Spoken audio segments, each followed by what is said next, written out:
keep on moving. We keep on moving. If you're managing vehicles, you already know that costs have a habit of sneaking up on you. One month it's skyrocketing fuel prices, the next an unexpected string of collisions that blows your collision repair numbers out of the water. Without a solid budget, you aren't managing a fleet, you're just reacting. Today we're changing that. I'm going to walk you through the exact framework to build a solid fleet operating budget from scratch. Whether you run 5 vehicles or 500, I'll also walk you through a free budget template I've developed for your use. Let's get into it.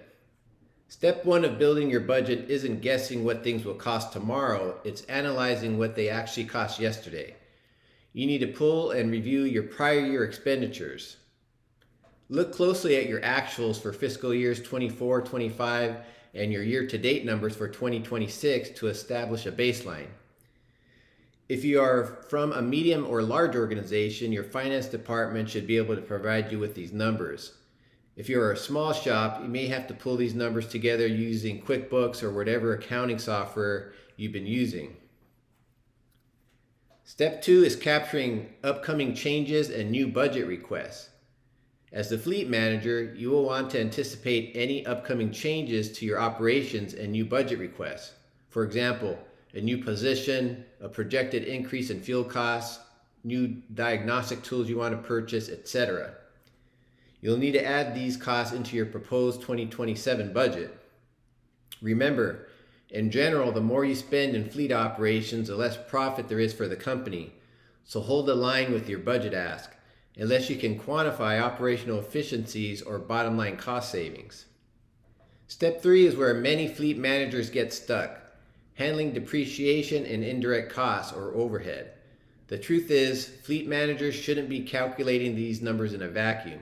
You need to reach out directly to your finance department. Ask your finance team how they want you to account for vehicle depreciation. They may provide you with a figure or tell you not to worry about it because they account for these costs elsewhere in the budget. Work with finance to capture shared indirect costs as well, such as administrative support, building maintenance, HR, insurance, and IT support. They may provide you with an annual dollar amount, or they may provide you with an indirect cost rate such as 10 to 15% to apply to your operating costs. Ask them what categories they want you to apply the percentage to. For example, salaries and benefits, materials and supplies, and contract services.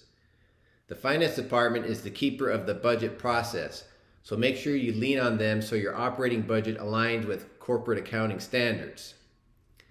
I put together a free fleet operations budget template in the description below. Here's how to use it. So here's a sample fleet department operating budget. You'll notice that this does not have any capital in it. Typically capital is handled in a separate budget, a capital budget, so you won't see any references to capital here. I just wanted to go over the format of the budget, the layout, and what's included. So typically what you have in a budget is you want to know what your actuals are for at least a couple of years. So here we have actuals for 2024, 2025, and that's what you actually spent according to your finance system. And then your projected, what you're planning to spend in the current fiscal year. So for example, one way you can project that is if you have expenditures through July, you can divide that total by 7 to give you an average monthly, and then multiply that average monthly by 12 for each line item. And that'll give you a projected for 2026. That's called a straight line projection. And then based on all this information, and if you have, for example, plans to add an employee or add a new diagnostic tool or what have you, you would adjust this number here, the proposed. So in terms of categories here, we have 4 categories. Personnel services. Essentially what you want to do is make sure you capture all of your employees. In your finance department or your payroll processor should be able to give you detailed information on each of your employees. And then you can decide with your finance department how you want to lay it out.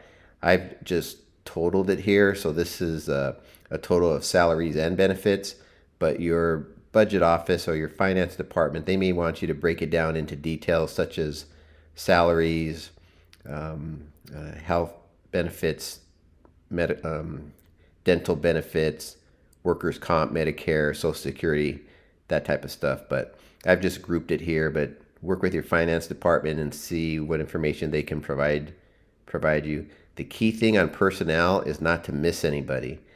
For example, if you have vacancies, you want to make sure you don't miss that vacancy if you're planning to fill it. So you got to have good position control so you don't miss any bodies. Next, we have contract services. So as you can see here, these are all the services that you pay somebody else to provide. Transmission rebuilds, specialized electronics, towing and roadside assistance, etc. And then we have a subtotal for each category.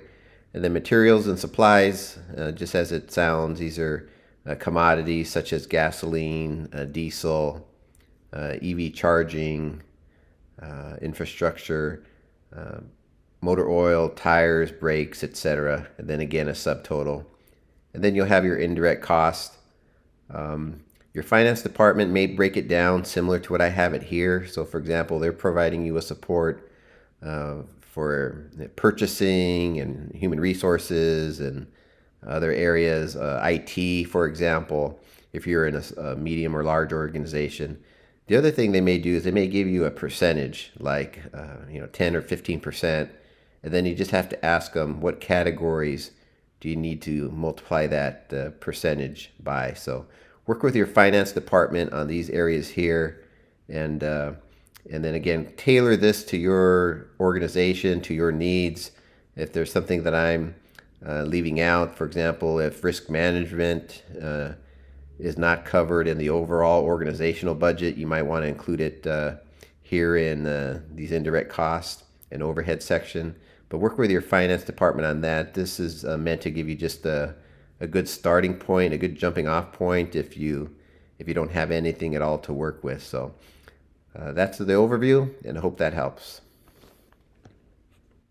Building a fleet operating budget takes a little upfront coordination, but it gives you financial peace of mind knowing that you have a handle on your expenditures. If this video helped you out, hit that like button, subscribe for more management tips, and let me know in the comments what's your biggest budgeting hurdle right now. See you in the next video. We keep on moving.